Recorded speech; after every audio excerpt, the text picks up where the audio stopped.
Okay, everybody, welcome back to the channel. It's your boy Eyes and Ears Tactical.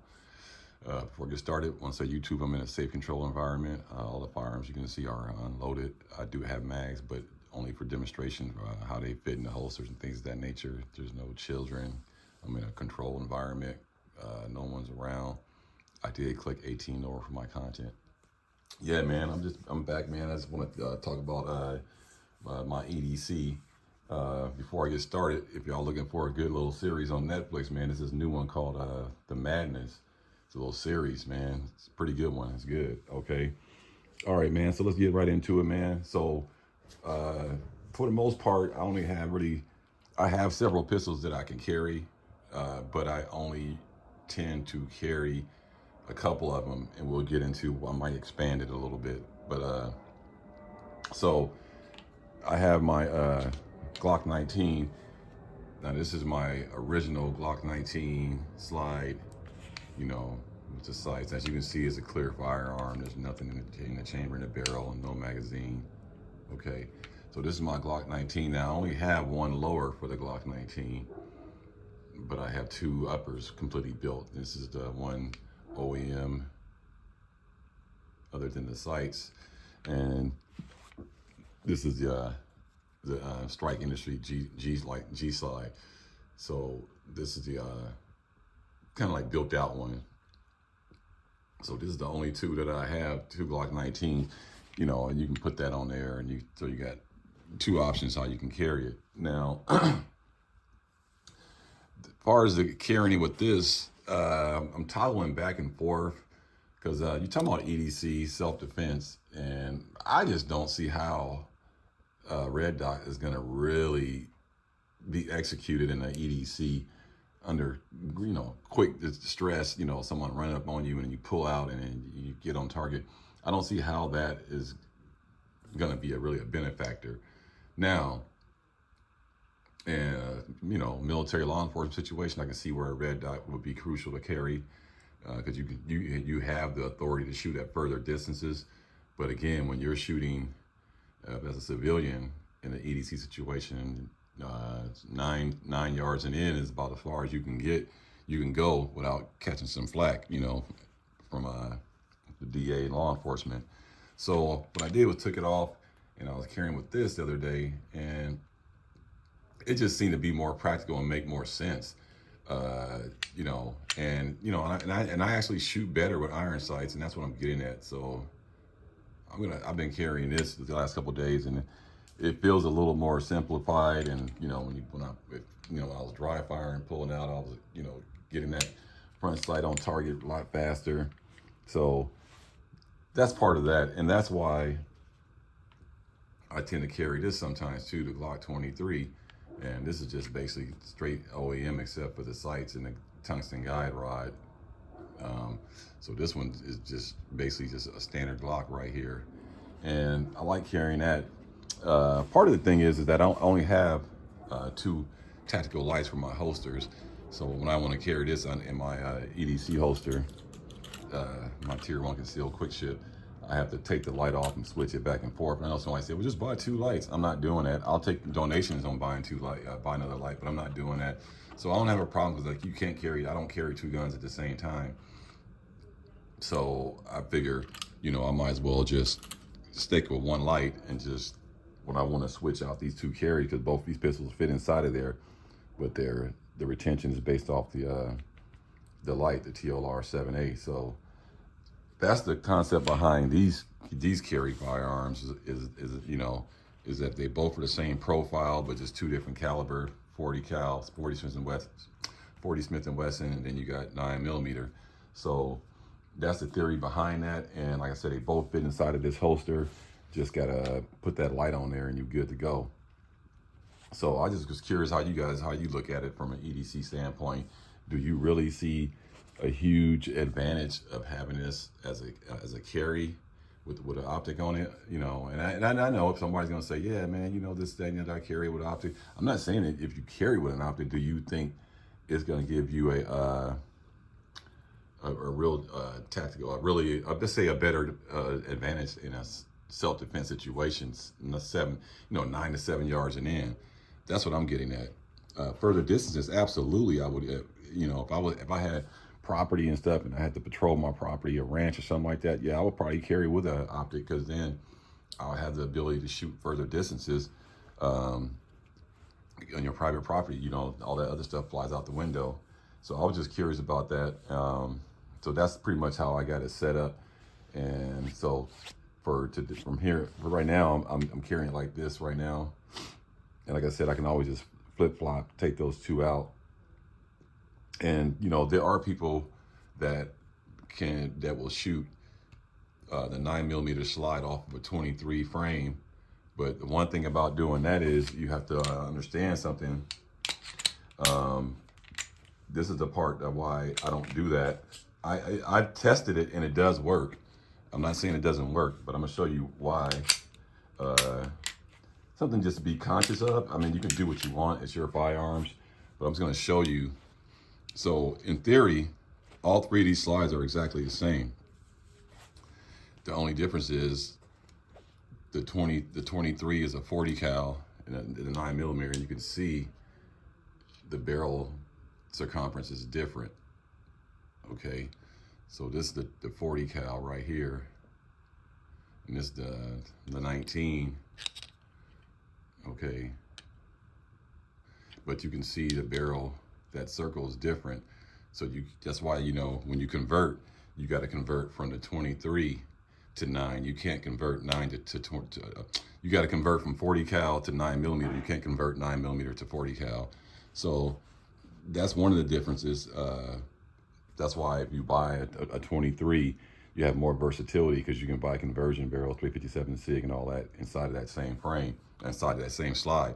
But here's the tricky part, as far as if you have a 9mm lower, you technically should only be shooting 9mm out of this lower, but there are people who shoot 40 cal off this lower. But the thing you want to be conscious of is the ejector. So see how that's straight on the 40 cal? This is the Glock 23 lower, this is the Glock 19 lower. You see that is straight, and you see how that's curved in, and that's the difference right there. And that could cause you some feeding issues. It might mess with your reliability and things of that nature. So it's just something to think about. And that they're built differently on all the Glocks. That part is going to be definitely different. Stand by 1 second. Okay, I'm back. Sorry about that. Yeah, so that's want to point that out to you. The ejector, and this is all one assembly. So when you pull that out, this is attached to that. So that's what you want to be conscious of, making sure that you know you're using the right one for whatever caliber you're using. Again, people will shoot vice versa, whatever they'll tell you.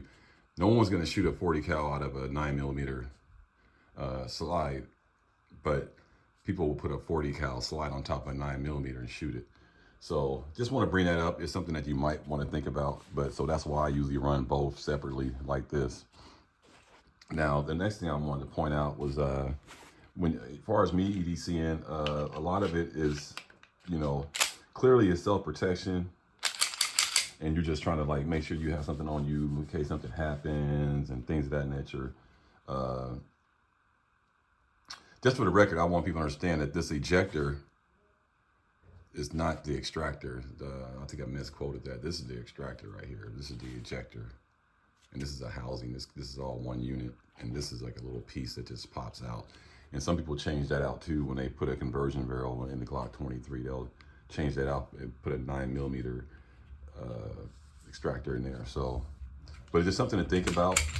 One thing that's great about Glock, you know, you can get a lot of versatility and stuff like that. But I just want to bring that up, that like that's one of the differences of what I'm doing now in my EDC. I'm not really sure I'm gonna not ever carry the I'm not saying I'm not gonna ever carry this again. I'm just saying that moving forward, I don't really see a really general purpose of why I should have a red dot optic on my everyday carry pistol. And like I said, it's not really a debate. You can just give me your opinion, what you guys think. But I don't really see huge advantage of it, to be honest with you. I've been carrying concealed carrying since 2007, and I've never had to use my pistol, thank God, and don't ever want to use it. But if I did use it, I just don't see how that's going to give me an advantage. So I'm gonna cool out on that for the most part. Now, what I was looking at was getting this holster into the game. This holster, I can wear this with jogger shorts, you know, basketball pants, stuff like that. But I can take that whole thing off and just put clips on and wear it with my Core Essentials EDC belt. So this one, I just leave it separate like that. So if I want to wear my belt, I'll wear this holster. And if I want to wear basketball pants, I'll wear that holster. But actuality, I prefer that holster a little bit better because of the light profile is smaller. Again, if I could do it over again, I probably would have bought this holster not light bearing. But you know, you're going to be limited to how many guns you can carry in it. With this light, excuse me, all you got to do is have the TLR1, and every single one of my Glocks fit in here. That's one of the cool things about it.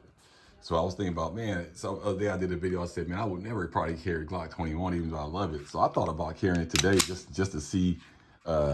This is a clear weapon YouTube. As you can see, there's nothing in the barrel right there, no magazine.